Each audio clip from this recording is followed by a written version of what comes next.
Donc, qu'est-ce qui vous a fait, décider d'adopter?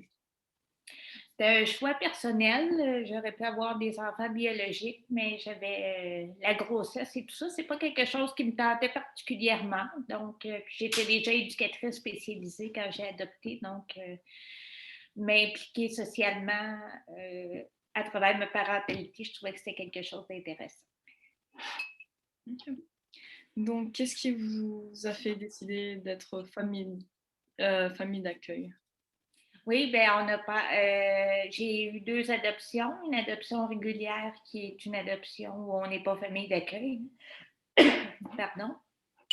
Puis l'autre adoption, c'est une adoption banque mixte. Donc, on a été famille d'accueil pendant 4 ans et après ça, on a pu adopter. Donc, c'est une autre façon d'adopter au Québec qui inclut que pendant quelques temps, on est famille d'accueil, mais c'est des enfants à haut risque d'adoption. Donc, c'est des enfants qui risquent de vivre un abandon ou que les parents ne pourront pas reprendre la garde de cet enfant-là et il sera éventuellement donné en adoption. Donc, c'était une façon d'adopter. Donc, la première a été faite comme ça. La deuxième, ça a été un peu à hasard là, qu'on s'est ramassé en adoption régulière. Fait que c'est comme ça. OK. Donc, quels sont quelques-uns des défis que vous avez rencontrés?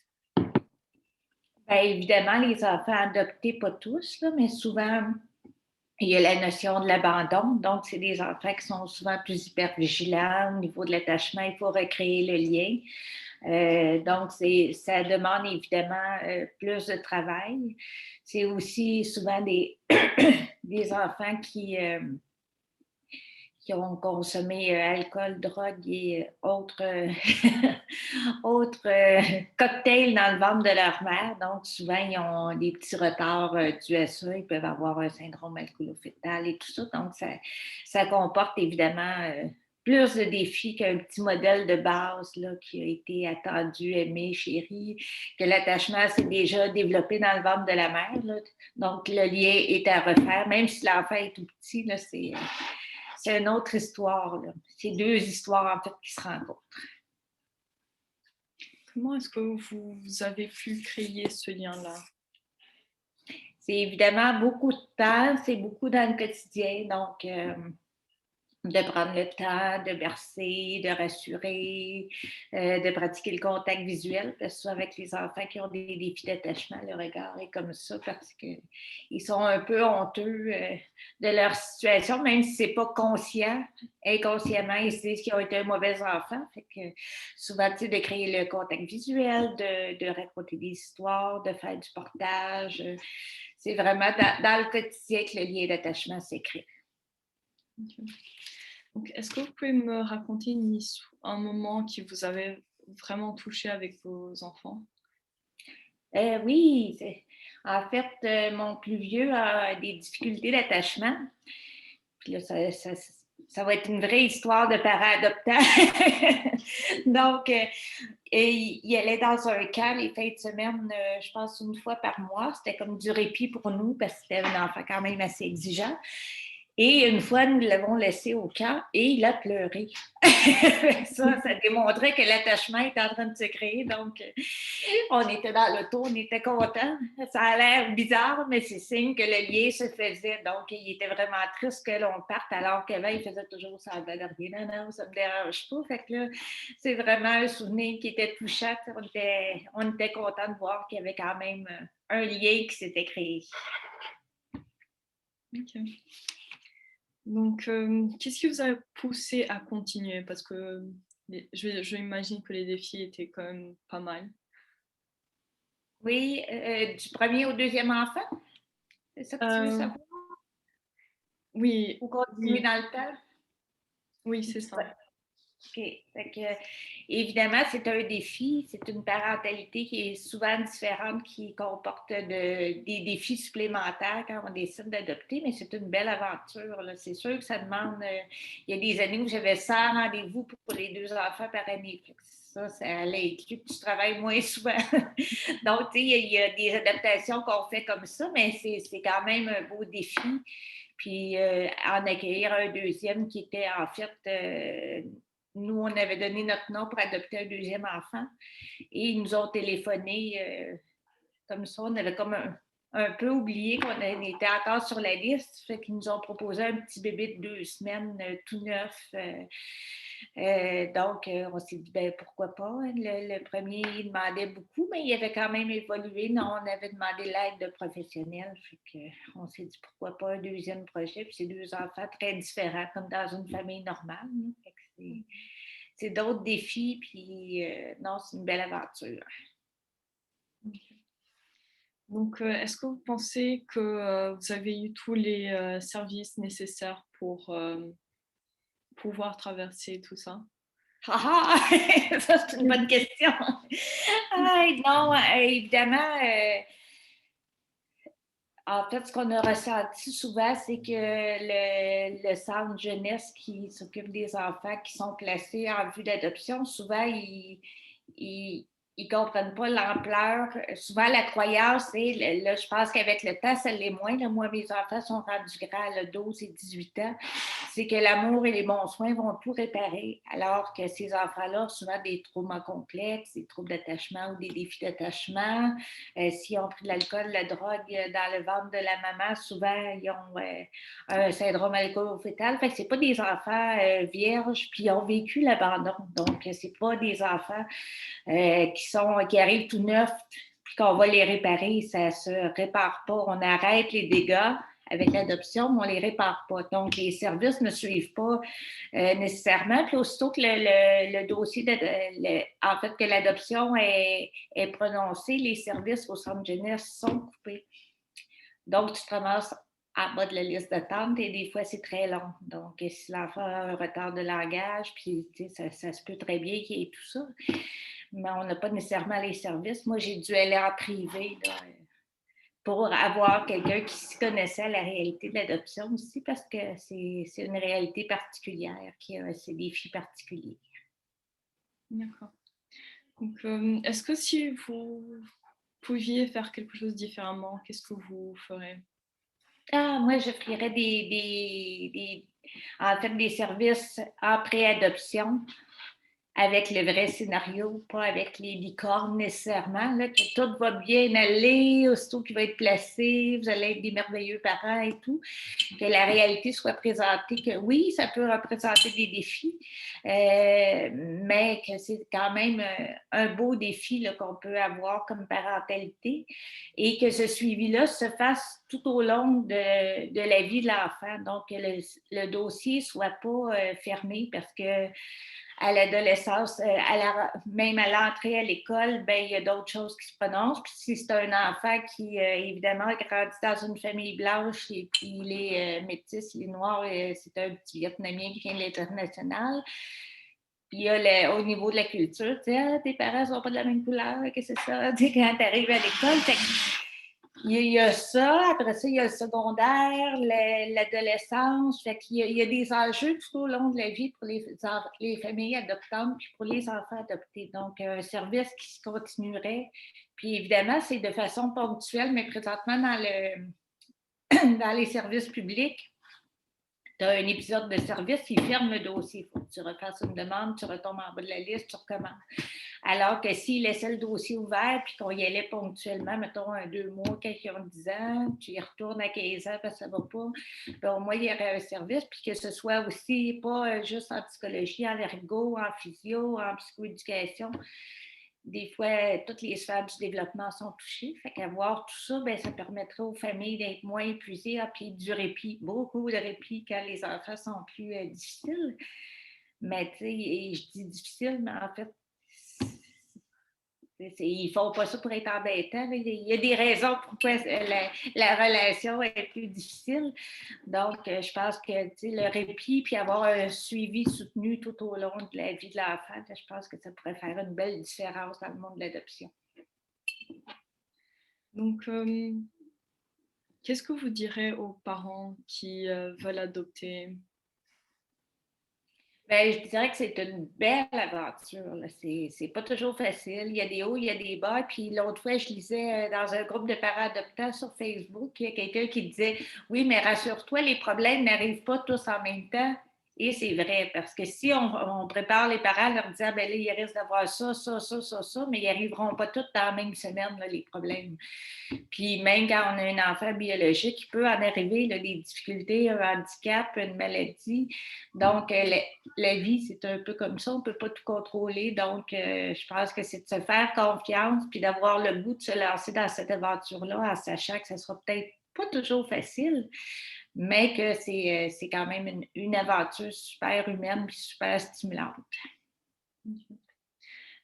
Donc, ma dernière question pour vous, c'est qu'est-ce que vous direz aux, aux gens qui voient l'adoption ou les enfants dans le système comme une chose négative?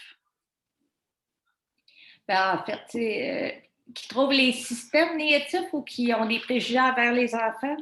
Non préjugés envers les enfants. OK. Ben, en fait, on part pas tous avec une égalité des chances, même si on voudrait bien dans la vie, puis c'est un beau rêve, mais souvent, les parents, même, tu sais, il y a souvent des préjugés sur les parents biologiques, mais un parent donne ce qu'il peut avec les outils qu'il a, les outils que ses parents lui ont donnés. Donc, souvent, on n'a pas grand-chose comme outil, on fait ce qu'on peut avec notre enfant.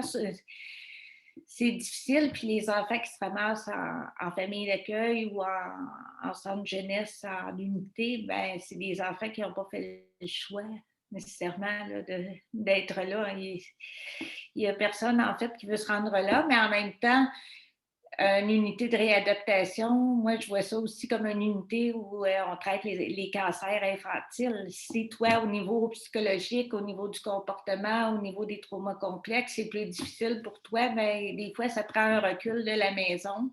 Puis tu vas à centre jeunesse, puis eux, ils te mettent des balises, puis ils t'encadrent, puis ils te fournissent d'autres choses sans qu'il y ait un lien affectif trop grand. Fait que je pense pas que c'est pas du tout négatif. Puis on en voit plein de ce temps-là, des adultes qui nous racontent leur vécu de centre jeunesse, puis c'est positif, puis ça devient souvent des beaux adultes aussi, là, quand ils ont eu l'aide appropriée au moment approprié, qu'ils ont rencontré la bonne personne, ça fait des citoyens à part entière, des beaux adultes. Merci. Oui. Beaucoup. Est-ce que maintenant je peux vous poser des questions en tant que travailleuse sociale? Oui.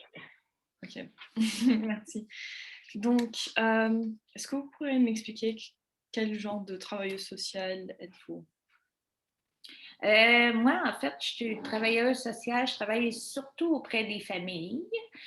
Et évidemment des familles adoptives.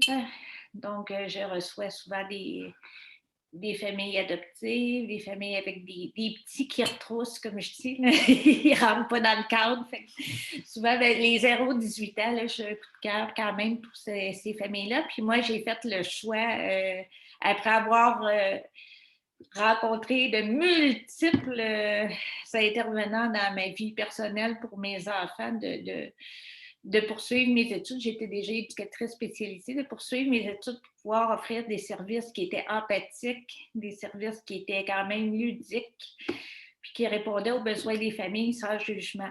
Puis aussi d'être capable de faire le lien avec le communautaire, d'avoir une approche systémique. Fait que c'est ce qui me rejoignait beaucoup à devenir travailleuse sociale et offrir des services aux familles. Donc, quels sont les défis que vous avez rencontrés? Souvent, c'est là, évidemment, j'ai fait le choix d'être en privé parce que le système ne m'appelait pas beaucoup dans la situation actuelle où il y a beaucoup de statistiques et moins de rencontres clients. Donc, j'ai plus de latitude en étant au privé, mais en même temps, je me cogne le nez aux portes du système. Fait que je ne peux pas nécessairement référer moi-même. J'écris des lettres. Je suis bien, bien fatigante j'appelle toujours le 811 pour savoir qu'est-ce qu'on peut offrir à ces parents-là. Mais évidemment, quand tu es en pratique privée, c'est plus difficile. Puis moi, je prends les programmes d'aide aux employés. Donc, je reçois des gens qui n'ont pas nécessairement des gros salaires parce que sinon, tu ne peux pas nécessairement recevoir les gens. Ce n'est pas tout le monde qui a les sous pour pouvoir se payer un suivi en privé. Donc, je fais ce choix-là. Donc, fait que je ne peux pas les référer en privé parce qu'ils n'ont pas les sous. Fait que j'essaie de. Fait que je fais la fatigante avec les services publics. J'ai écrit plein de lettres. Donc, quelle est la partie la plus gratifiante de votre travail? Ah, ben, c'est de revoir les familles, de voir les familles qui reviennent, les enfants évoluer.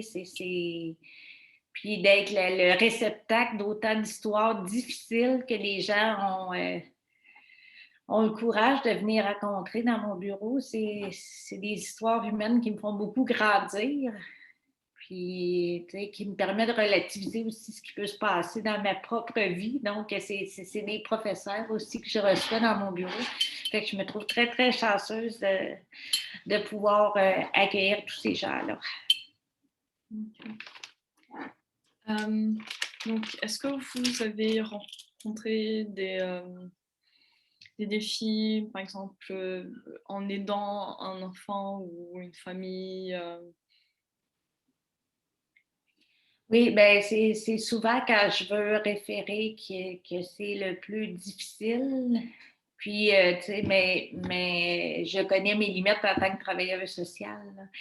Aussi. Là, tu sais, moi, je ne suis pas psychothérapeute. Fait que tout ce qui est plus thérapie du trauma et tout ça, j'aimerais ça être super bonne là-dedans. Mais tu sais, j'ai mes limites quand même en tant que travailleuse sociale. Mais je peux référer, mais il n'y en a pas beaucoup de spécialistes qui travaillent plus au niveau des traumas des enfants ou des parents, parce que les parents, quand ils sont suivis souvent en protection de la jeunesse, c'est très confrontant. Puis c'est toute ton intégrité personnelle et de parent qui est affrontée. Fait que souvent, ils traînent des traumas avec eux. Fait que je peux les référer, mais il n'y a pas toujours des gens. Fait que c'est plus au niveau du trauma. Je trouve que des fois, c'est difficile. Donc, est-ce que vous pensez qu'il y a assez de familles et d'organisations pour aider ces enfants? Bien, c'est sûr que la structure actuelle, c'est peut-être pas toujours l'idéal parce que nos enfants qui vont pas bien ne sortent pas toujours de famille où c'est difficile et on se ramasse avec à être judiciarisé en tant que famille alors que le besoin de l'enfant, c'est d'être entouré. Donc, tu sais, en santé mentale, ça prendrait une alternative comme le CRDI où il y a des familles d'accueil qui sont pas, tu sais, que les parents ne sont pas judiciarisés où il y a des enfants, des fois, qui ont un trouble de comportement ou c'est difficile à la maison puis qui demandent de l'aide. Donc, avoir, tu sais, au lieu d'être toujours à travers la justice avec les centres jeunesse, d'avoir un mode d'hébergement plus accueillant, qui travaille plus sur la santé mentale, qui soit moins punitif pour les parents et pour les enfants. Je pense que ça pourrait être quelque chose qui serait bien.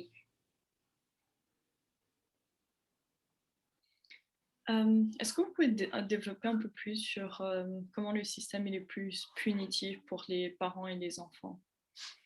Ben, moi, j'ai travaillé à Pétale Québec, qui est un organisme en troubles de l'attachement. Donc, c'est des enfants qui sont quand même assez sévèrement atteints au niveau de l'attachement, au niveau des traumas complexes, et puis souvent ils ont TDAH, tous les diagnostics. Donc, ça fait des parents souvent démunis. Un enfant qui ne veut pas s'attacher, qui te rejette constamment, qui est parfois violent, là.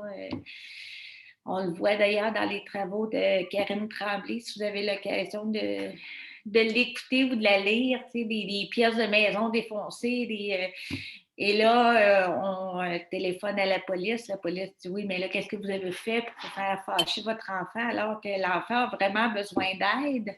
Et le parent n'a pas nécessairement besoin d'être puni parce que ce n'est pas nécessairement un parent qui est inadéquat, c'est que la situation est trop complexe. C'est comme deux souffrances qui s'entrechoquent. Alors, d'en mettre un, si on met l'enfant en mode victimisation, ça n'aide pas nécessairement. Puis si on punit le parent, ben là, on vient dire à l'enfant, tu avais bien raison de ne pas t'attacher, regarde, s'il n'est pas fiable, ton parent, on lui a mis. Parce que les parents, pour que l'enfant soit hébergé, il y a des mesures volontaires pendant un temps, mais à un moment donné, il faut que la situation soit judiciarisée. Donc, le parent, il faut qu'il y ait un motif de compromission au niveau de la loi de la protection de la jeunesse. Donc, ça peut être négligence éducative, ça peut être, je lui ai donné, tu sais, j'ai des parents que je connais qui ont dit, ben moi, je lui ai donné une claque il y a 2 ans, est-ce que ça peut compter pour avoir des services? Alors que, tu sais, c'est pas nécessairement des mauvais parents. Fait que c'est pas clair, alors que ça devrait être que de l'aide en santé mentale pour ces enfants-là, puis de l'accompagnement pour ces parents-là. Là, on rentre un juge qui dit ah, là, vous avez raison, vous n'avez pas raison, et tout ça est débattu devant un enfant qui doute beaucoup de son parent, alors que le lien devrait être renforcé et mis de l'avant, là, dire oui, c'est ton parent, oui, il n'y a personne de parfait de toute façon. Donc, je pense qu'on gagnerait à ce que ce soit travaillé plus comme ça. Okay. Merci pour l'information. Oui. Donc, est-ce que vous, je suppose que vous faites des examens pour voir si, si les familles sont bien pour accueillir ces enfants-là. Donc, comment est-ce que vous pouvez voir quel genre d'examen vous faites pour savoir? OK. Ben moi, présentement, j'en fais pas, par exemple, mais je fais, comme à l'adoption internationale, je fais les rencontres de suivi. Donc, après, je passe 6 mois, ben, tout dépendant des pays, là, c'est après 6 mois, à tous les 6 mois, mettons, pendant 2 ans. Je vais dans la famille, je regarde comment ils agissent avec l'enfant, les mesures mises en place, tu sais, comment l'enfant évolue, s'il va à la garderie, s'il est suivi par des professionnels, là, tu sais, le diagnostic, il n'y en a-tu pas, comment il s'adapte, comment les parents s'adaptent aussi. Est-ce que c'est un deuil terrible de voir que leur enfant a un diagnostic parce que parfois, il y a ça qui se passe, comment l'enfant vit avec les autres enfants, comment ça se passe avec la famille élargie. Donc, on fait vraiment un portrait global, mais une évaluation de base, ça n'a pas arrivé encore dans ma pratique là, que j'ai à faire ça. Mais c'est dans mes projets. D'accord. C'est toutes mes questions, mais merci beaucoup pour votre temps. Beaucoup de plaisir. Ouais, est-ce que vous avez quelque chose à ajouter? Non, je pense que ben, ça a été agréable, là, franchement. Okay. Bien aimé. Là, vous allez mettre ça sur votre Facebook. Vous faites quoi avec les entrevues? Donc,